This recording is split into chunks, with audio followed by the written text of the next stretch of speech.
आसन्न निर्वाचनका लागि झण्डै 3 लाख सुरक्षाकर्मी परिचालन, मतदान स्थल र मतदान केन्द्र निर्माणमा तीव्रता। मुलुक संघीय प्रणाली सहितको दोस्रो निर्वाचनको अन्तिम तयारीमा प्रधानमन्त्री भइसकेका 5 जना नेता फेरि पनि सांसद बन्न प्रतिस्पर्धा गर्दै। बिजुली निर्यातबाट नेपाललाई झण्डै 5.5 महिनामा 10 अर्ब रुपियाँ बढेको आमदानी। उत्तर कोरियाले अन्तर्महाद्वीपीय ब्यालिस्टिक मिसाइल प्रक्षेपण गरेको जापानको आरोप। र अन्तिम खेलमा युएलाई 6 विकेटले हराउँदै नेपाल एक दिवसीय क्रिकेट सिरिज जित्न सफल। आसिफ शेख र ज्ञानेन्द्र मल्लको उत्कृष्ट ब्याटिङ। नमस्कार, कान्तिपुर डायरीका साथमा साथी नवीन र म सन्तोष। समाचार अब विस्तारमा। सुरुमा निर्वाचन विशेष। प्रतिनिधि सभा तथा प्रदेश सभा निर्वाचन विशेष। नेपालमा हरेक जसो निर्वाचनमा सुरक्षा व्यवस्थालाई लिएर प्रश्न उठ्ने गरेका छन्। केही समूहको बहिष्कारका साथै मतदान केन्द्रमा दलका कार्यकर्ताबाट हुन सक्ने झडप, बुथ कब्जा लगायतका गतिविधिलाई सुरक्षासँग जोडिने गरेका छन्। विगतको चुनावमा जस्तै सरकारले कतिपय मतदान स्थललाई सुरक्षाको दृष्टिले अति संवेदनशील मानेको छ। चुनावमा म्यादी प्रहरी सहित झण्डै 3 लाख सुरक्षाकर्मी परिचालन हुने भएका छन्। यसैबीच गृह मन्त्रालयले निर्वाचन बिथुल्ने समूहको गतिविधिलाई निगरानी गरिएको भन्दै भयरहित वातावरणमा चुनाव गर्ने तयारी भएको बताएको छ। एक रिपोर्ट।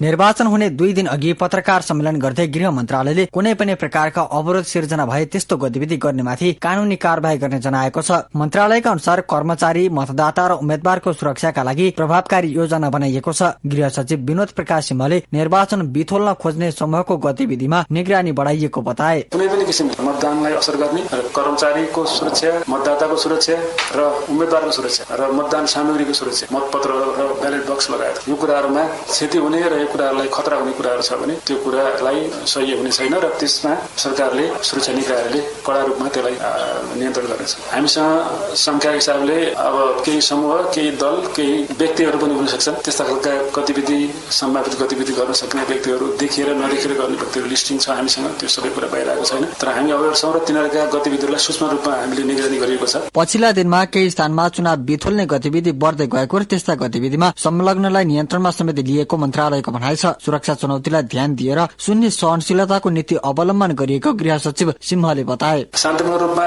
चुनाव बहिष्कार गर्नेहरूसँग एक किसिमको त्यो एग्रेसिभ रूपमा हामी थिएनौँ, तर केही दिन यता केही हिंसात्मक विषयहरू यसमा देखिने सम्भावना देखिएको छ। त्यसैले अहिले यसलाई हामीले एक किसिमको जिरो टोलरेन्समा छौँ र त्यस्ता खालका गतिविधि र त्यस्ता खालका क्रियाकलाप गर्ने समूह, व्यक्ति, संगठनलाई हामीले अहिले कानून दायरामा ल्याउने गरिरहेका छौँ र धेरै स्थानहरूमा त्यस्ता खालका क्रियाकलाप गर्ने व्यक्तिहरू अहिले प्रहरीको हिरासतमा हुनुहुन्छ। आगामी निर्वाचनमा 22,227 मतदान केन्द्र, 10,892 मतदान स्थल तथा 141 अस्थायी मतदान केन्द्र तोकिएका छन्। निर्वाचन आयोगका अनुसार मतदानका लागि देशभर 3 घेराको सुरक्षा व्यवस्था मिलाइएको छ। आयोगले सार्वजनिक गरेको पछिल्लो जानकारी अनुसार नेपाली सेना 74,849, नेपाल प्रहरी 71,693, सशस्त्र प्रहरी बल 35,116, राष्ट्रिय अनुसन्धान विभागका 1,821 तथा 1,51,000 जना म्यादी प्रहरी परिचालित हुनेछन्। त्यस्तै निर्वाचनमा 2,46,960 जना कर्मचारी खटिने आयोगले जनाएको छ। यसैबीच आयोगले चुनावी सुरक्षा बारे नेपाली सेनाका प्रधान सेनापति प्रभुराम शर्मा सहितको टोलीसँग शुक्रबार परामर्श गरेको छ। सुरक्षा व्यवस्था बारे छलफल गर्न प्रधान सेनापति शर्मा सहितको टोली आयोग पुगेको थियो। सो क्रममा सेनापति शर्माले निर्वाचन सुरक्षाका लागि नेपाली सेनाले गरेको कामका बारे जानकारी दिँदै सुरक्षित वातावरणमा निर्वाचन सम्पन्न गराउन आफूहरू प्रतिबद्ध रहेको धारणा राखेको बताइएको छ।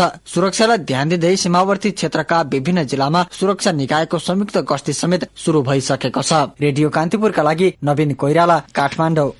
यसैबीच निर्वाचन आयोगले चुनावका लागि मुलुकभर मतदान स्थल र मतदान केन्द्र निर्माणको काम भइरहेको बताएको छ। मतपत्र र निर्वाचन सामग्री सहित कर्मचारी र सुरक्षाकर्मी पुगेसँगै मतदान स्थल र मतदान केन्द्र निर्माणलाई तीव्रता दिइएको हो। आयोगका उपसचिव ऋषिराम भूषालले विभिन्न जिल्लामा मतदान स्थल र मतदान केन्द्र निर्माणको काम धमाधम भइरहेको बताउनुभयो। आगामी मंसिर 4 गते हुने प्रदेश सभा तथा प्रदेश सभा सदस्य निर्वाचनको लागि मतदान केन्द्रमा मतदान कर्मचारी र सुरक्षाकर्मीहरू पुगिसकेको अवस्था छ। उहाँहरूले मतदान केन्द्र निर्माण गरिरहनु भएको छ। राजनीतिक दलहरूसँग चाहिँ छलफल अन्तर्क्रिया गरिरहनु भएको छ र मतदान केन्द्रमा खटिएका कर्मचारीले के जिम्मेवारी, कसले के निर्वाह गर्ने हो त्यसको चाहिँ भूमिका बाँडफाँड गरेर वैमीकरण गर्दै हुनुहुन्छ।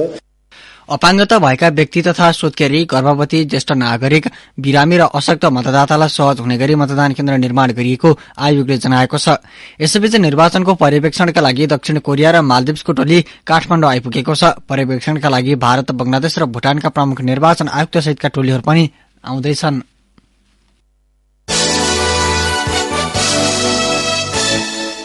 अब कान्तिपुर सविस्तारको पालो। कान्तिपुर सविस्तार। 2007 सालमा प्रजातन्त्र बहाली पछिको 6 दशकभित्र नेपालमा 9वटा आम निर्वाचन भइसकेका छन्। 2 पटकको राष्ट्रिय पञ्चायत सदस्य निर्वाचन र 2वटा संविधान सभा निर्वाचनलाई समेत आम निर्वाचनको रूपमा लिएको छ। 2072 सालमा संघीय लोकतान्त्रिक गणतन्त्र सहितको संविधान जारी भए पश्चात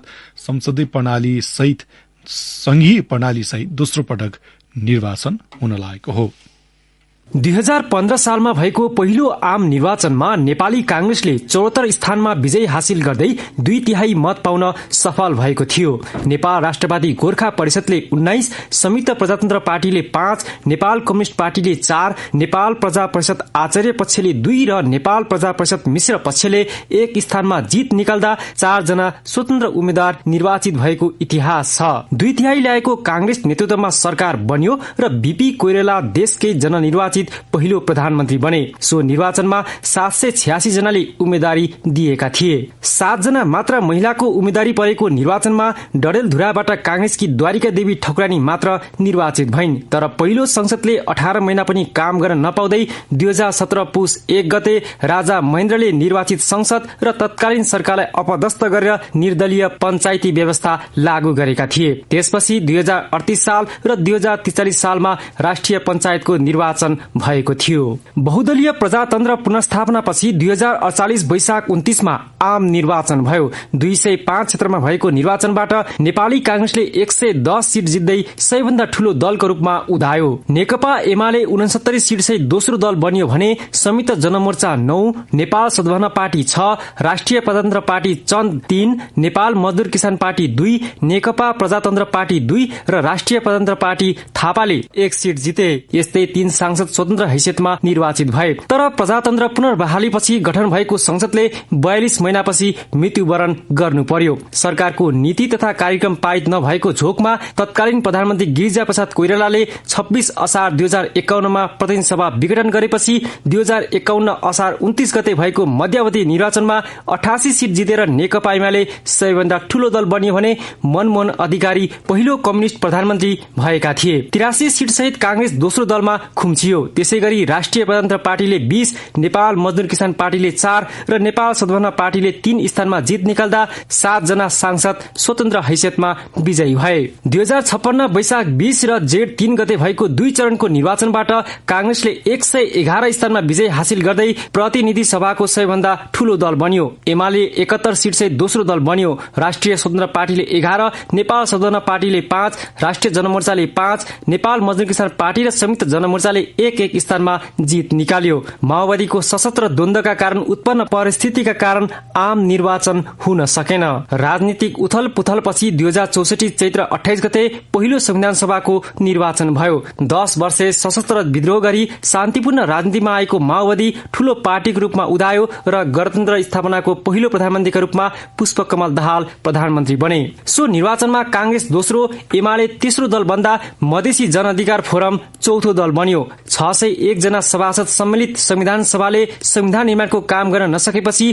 2070 मंसिर 4 गते संविधान सभाको दोस्रो निर्वाचन भयो। 2064 सालमा पहिलो दल बनेको माओवादी संविधान सभाको दोस्रो निर्वाचनमा भने तेस्रो दलमा खुम्चियो। कांग्रेस पहिलो दल बन्दा एमाले दोस्रो दल बन्यो। कांग्रेस र एमाले लगायतका दल सहभागी भएको सरकारको नेतृत्व कांग्रेस सभापति सुशील कोइरालाले गरे। 2072 साल असोज 3 गते संविधान सभाबाट संविधान जारी भएपछि प्रतिनिधि सभाको 275 सदस्य चयनका मतदानका लागि 2074 मंसिर 10 र मंसिर 21 मा 2 चरणमा निर्वाचन सम्पन्न भयो। मतका आधारमा एमाले पहिलो, कांग्रेस दोस्रो, माओवादी तेस्रो दल बनेको थियो। एमाले र माओवादी मिलेर बनेको तत्कालीन नेकपा नेतृत्वको सरकारमा प्रधानमन्त्री केपी शर्मा ओली बने। तत्कालीन नेकपामा चर्केको विवाद र प्रधानमन्त्री ओलीले 2 पटकसम्म प्रतिनिधि सभा विघटन गरेपछि सर्वोच्च अदालतले संसद पुनर्स्थापना गर्यो र शेर बहादुर देउवा नेतृत्वमा 5 दलीय गठबन्धनको सरकार गठन भयो। संघीय लोकतान्त्रिक गणतन्त्र स्थापनापछिको दोस्रो कार्यकालका लागि यही 4 मंसिरमा प्रतिनिधि सभा र प्रदेश सभाको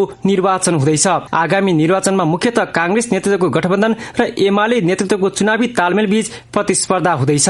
सत्ता गठबन्धनमा कांग्रेस सहित माओवादी, एकीकृत समाजवादी र राष्ट्रिय जनमोर्चा एउटै मोर्चामा छन् भने लोकतान्त्रिक समाजवादी पार्टीले केही स्थानमा चुनावी तालमेल गरेको छ।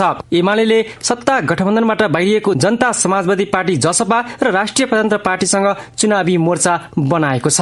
रेडियो कान्तिपुरका लागि खिलनाथ ताजपुरिया। कान्तिपुर सविस्तार। कान्तिपुर डायरीमा अब ब्रेकको पालो। ब्रेकपछि कान्तिपुर डायरीमा अब बाँकी प्रसंग। 2015 सालको पहिलो आम निर्वाचनबाट शुरू भएको मुलुकको संसदीय इतिहाससँग जोडिएका थुप्रै राजनीतिज्ञ मध्ये कार्यकारी नेतृत्व गरेका 5 जना पात्रले आगामी निर्वाचनमा समेत प्रतिस्पर्धा गर्दैछन्। 2046 सालको राजनीतिक परिवर्तनपछि 5औं पटक मुलुकको बागडोर सम्हालिरहेका वर्तमान प्रधानमन्त्री शेरबहादुर देउवा, 2 पटक प्रधानमन्त्री भएका पुष्पकमल दाहाल र केपी ओली तथा 1 पटक प्रधानमन्त्री भएका जलनाथ खनाल र माधव कुमार नेपाल फेरि पनि सांसद बन्ने होडमा रहेका छन्। अहिलेका प्रधानमन्त्री देउवाले संसदीय निर्वाचनमा पराजय भोग्नु परेको छैन, तर अन्य 4 जना भने पराजित भएको इतिहास छ। एक रिपोर्ट। पहिलो जननिर्वाचित प्रधानमन्त्री बीपी कोइरालाले नेतृत्व गरेको नेपाली कांग्रेसमा लगातार दोस्रो पटक सभापति भएका देउवा 7औं पटक सांसद बन्ने प्रतिस्पर्धामा छन्। विक्रमसम्म 2048, 2051, 2056, 2064, 2070, 2074 मा गरी लगातार चुनाव जितेका उनी डडेलधुराबाट सांसद बन्ने कसरतमा छन्। समकालीन राजनीतिज्ञ मध्ये पहिलो पटक प्रधानमन्त्री भएका देउवाले आफू 7औं चोटि प्रधानमन्त्री हुने योग रहेको बताइसकेका छन्। उनले विक्रमसम्म 2052 देखि 2054, 2058 देखि 2059 सम्म, 2061 देखि 2062, 2074 देखि 2075 सम्म मुलुकको प्रधानमन्त्री भएर नेतृत्व सम्हालेको इतिहास छ। गत 2074 मा झण्डै 2/3 बहुमत पाएको नेकपा विभाजन भएपछि देउवा 2078 असार 29 देखि प्रधानमन्त्री हुँदै चुनावी सरकारको नेतृत्व समेत गरिसकेका छन्। 2074 सालको निर्वाचनमा सरकारको नेतृत्व गरेका देउवा दोस्रो पटक पनि चुनावी सरकारको प्रधानमन्त्री हुन्। देउवा प्रधानमन्त्री बनेको 12 वर्षपछि अर्थात 2064 मा भएको संविधान सभाबाट पहिलो पटक प्रधानमन्त्री भएका माओवादी केन्द्रका अध्यक्ष पुष्पकमल दाहालको राजनीतिक यात्रामा भने निर्वाचनको पराजय जोडिएको छ। 2073 सालमा अर्को पटक प्रधानमन्त्री भएका दाहाल 4 पटक निर्वाचन लडिसकेका छन्। उनले यी 4 पटक नै आफ्नो निर्वाचन क्षेत्र परिवर्तन गरेका छन्। 2074 सालमा चितवन क्षेत्र नम्बर 3 बाट विजयी उनी अहिले गोर्खा क्षेत्र नम्बर 2 बाट चुनाव लड्दैछन्। पहिलो संविधान सभामा काठमाडौँ क्षेत्र नम्बर 10 र रोल्पा क्षेत्र नम्बर 2 बाट विजयी भएका दाहालले 2070 सालमा भएको दोस्रो संविधान सभाको निर्वाचनमा काठमाडौँ क्षेत्र नम्बर 10 बाट कांग्रेसका राजन केसीसँग पराजित हुन पुगे भने सिधाबाट विजयी भए। उनले यसअघि 2065 देखि 2066 सम्म पहिलो पटक प्रधानमन्त्रीको रूपमा मुलुकको नेतृत्व गरे भने दोस्रो पटक 2073 साउन 19 देखि 2074 जेठ 23 गतेसम्म प्रधानमन्त्री पदमा रहेर मुलुकको नेतृत्व गरिसकेका छन्। 2 पटक प्रधानमन्त्री भइसकेको नेकपा एमालेका अध्यक्ष केपी शर्मा ओली पनि आसन्न निर्वाचनको उम्मेद्वारी सहित 7औं पटक मैदानमा छन्। 2048 यता भएका निर्वाचनमा उनले 1 पटक भने पराजय बेहोरेको इतिहास छ। 2048 सालको संसदीय निर्वाचनमा उनी गृह जिल्ला झापा क्षेत्र नम्बर 6 बाट विजयी भएका थिए। यस्तै 2051 सालको अर्को संसदीय चुनावमा पनि उनी सोही निर्वाचन क्षेत्रबाट विजयी हुन पुगे। 2056 मा झापा 2 र झापा 6 दुवैबाट विजयी भएका थिए। 2064 चैत 28 गतेको संविधान सभा निर्वाचनमा भने झापा 7 बाट उठेका ओलीले त्यति बेला प्रतिद्वन्दी विश्वदीप लिङदेनसँग करिब 2000 मतान्तर सहित पराजित हुनु परेको थियो। यस्तै 2070 सालको अर्को संविधान सभा निर्वाचनमा झापा क्षेत्र नम्बर 7 बाट विजयी उनी 2074 को आम निर्वाचनमा पुनः झापा क्षेत्र नम्बर 5 बाट विजयी भए। पहिलो पटक 2072 असोज 24 गते प्रधानमन्त्री बनेका ओली पुनः 2074 फागुनमा कार्यकारी भूमिकामा आएका थिए। थिए। यस्तै एकीकृत समाजवादी पार्टीका अध्यक्ष माधव कुमार नेपालसँग पनि 2048 यता एक पटक मात्र चुनाव हारेको रेकर्ड छ।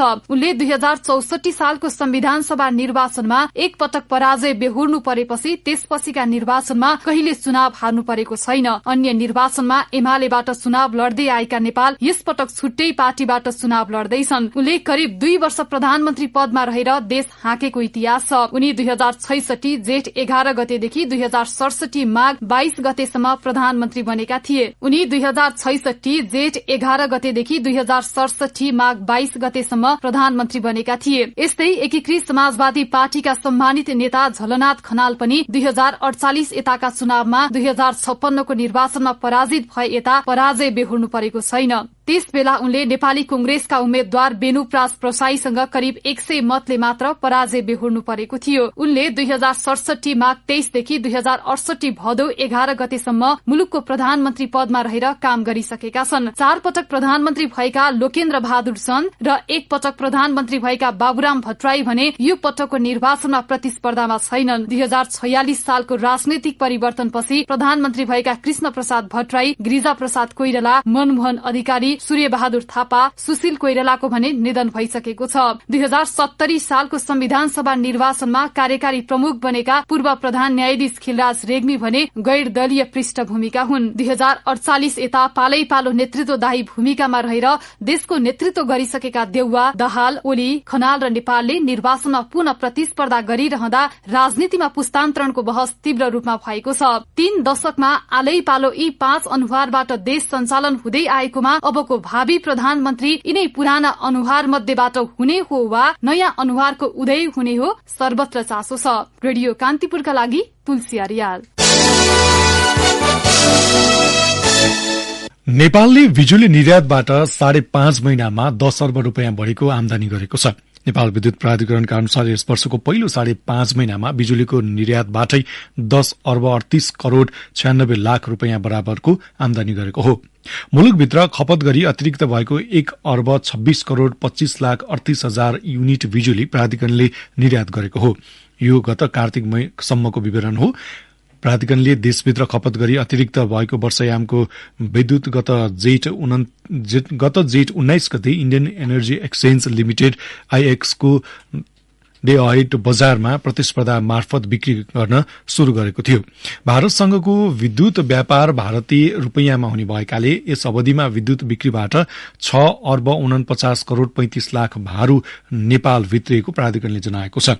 शुरूमा 2 विद्युत गृहको 39 मेगावाट उत्पादित बिजुलीलाई दैनिक रूपमा आईएक्समा बिक्री गरिएको थियो। गत जेठ 27 देखि दैनिक रूपमा 6 वटा जलविद्युत गृहबाट उत्पादित बिजुलीलाई दैनिक रूपमा 364 मेगावाट भारतीय बजारमा प्रतिस्पर्धा दरमा बिक्री हुँदै आएको थियो। गत कार्तिक 18 र 30 बाट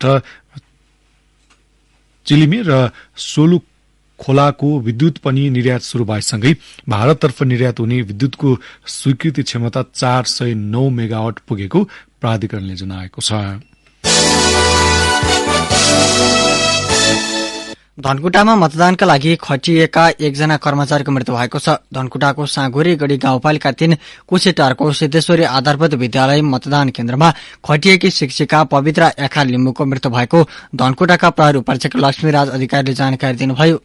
उत्तर उच्च रक्तचाप पीड़ित रहेकी लिम्बुको मतदान केन्द्रमा सर्वदलीय बैठक चलिरहेका बेला अचानक बिरामी परेपछि उपचारका लागि लैजाँदै गर्दा बाटोमा मृत्यु भएको थियो।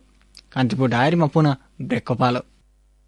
अब आर्थिक प्रसंग। स्विच सिंगापुर कम्पनीले रासायनिक मल आयातको ठेक्का पाएको छ। ग्लोबल विधि मार्फत 5 अर्ब रुपियाँ बराबरको 50,000 मेट्रिक टन मल आयातको ठेक्का पाएको कृषि सामग्री कम्पनी लिमिटेडका महाप्रबन्धक निर्देशक राजेन्द्र कार्कीले बताउनुभयो।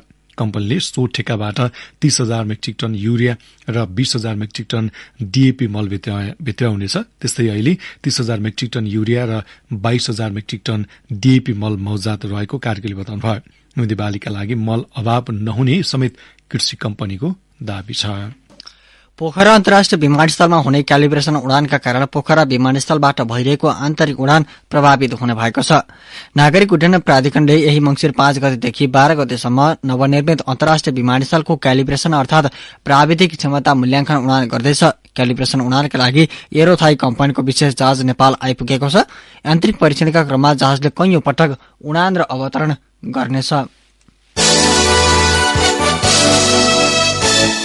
अब अन्तर्राष्ट्रिय प्रसंग। उत्तर कोरियाले अन्तर्महादेशीय ब्यालिस्टिक मिसाइल प्रक्षेपण गरेको जापानले आरोप लगाएको छ।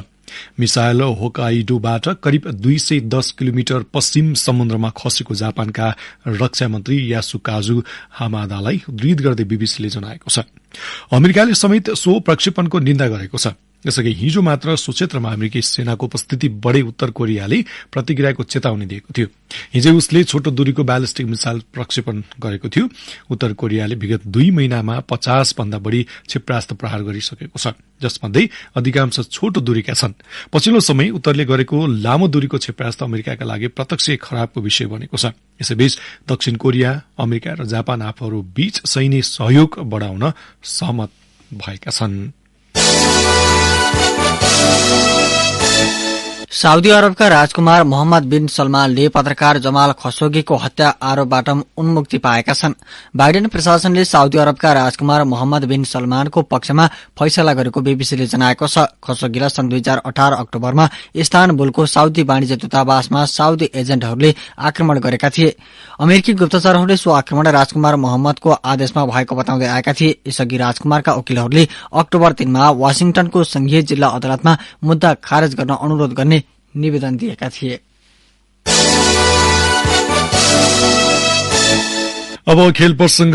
आसिफ शेख र ज्ञानेन्द्र मल्लको शतकीय इनिङमा नेपालले तेस्रो म्याचमा यूएलाई हराउँदै 1 दिवसीय अन्तर्राष्ट्रिय सिरिजको उपाधि जितेको छ। नेपालले घरेलु मैदानमा आज भएको अन्तिम खेलमा यूएलाई 6 विकेटले हराउँदै नेपालले सिरिज 2-1 ले जितेको हो। 177 रनको लक्ष्य पछाएको नेपालले 40.1 ओभरमा 4 विकेट गुमाउँदै लक्ष्य पूरा गर्यो। नेपाललाई जित दिलाउन आसिफ शेखले 119 बलमा 12 चौका प्रहार गर्दै सर्वाधिक 88 रनको योगदान गरे। त्यस्तै पूर्व कप्तान ज्ञानेन्द्र मल्लले 73 बलमा 7 चौका र 3 छक्का प्रहार गर्दै 64 रन बनाए। ज्ञानेन्द्र र आसिफ दुवैको यो 1 दिवसीय अन्तर्राष्ट्रियमा 5औं अर्धशतक हो। दोस्रो विकेटका लागि ज्ञानेन्द्र र आसिफले 122 रनको शतकीय साझेदारी गरेका थिए। त्यसअघि कीर्तिपुर स्थित त्रिवी क्रिकेट मैदानमा नेपालले टस जितेर फिल्डिङ रोजेपछि ब्याटिङ गरेको यूएले निर्धारित ओभरमा 9 विकेट गुमाउँदै 176 रन बनाएको थियो। यूएले पछिल्लो खेलमा नेपाललाई 84 रनले पराजित गर्यो भने दोस्रो खेल नेपाल 3 विकेटले विजय भएको थियो। जाँदा यस बुलेटिनका मुख्य प्रसंग पुनः एकपटक। आसन्न निर्वाचनका लागि झण्डै 3 लाख सुरक्षाकर्मी परिचालन, मतदान स्थल र मतदान केन्द्र निर्माणमा तीव्रता। मुलुक संघीय प्रणाली सहितको दोस्रो निर्वाचनको अन्तिम तयारीमा प्रधानमन्त्री भइसकेका 5 जना नेता फेरि पनि सांसद बन्न प्रतिस्पर्धा गर्दै। बिजुली निर्यातबाट नेपाललाई 5.5 महिनामा 10 अर्ब रुपियाँ बढ़ेको आमदानी। उत्तर कोरियाले अन्तर्महादेशीय ब्यालिस्टिक मिसाइल प्रक्षेपण गरेको जापानको आरोप र अन्तिम खेलमा यूएलाई 6 विकेटले हराउँदै नेपाल 1 दिवसीय क्रिकेट सिरिज जित्न सफल। आसिफ शेख र ज्ञानेन्द्र मल्लको उत्कृष्ट ब्याटिङ। हवस् त कान्तिपुर डायरी अहिलेलाई यति नै। भोलि बिहान 6:30 बजे हामी नियमित बुलेटिनका साथमा उपस्थित हुनेछौं। अहिलेलाई साथै नवीन र म सन्तोष बिदा हुन्छौं। नमस्कार, शुभरात्रि।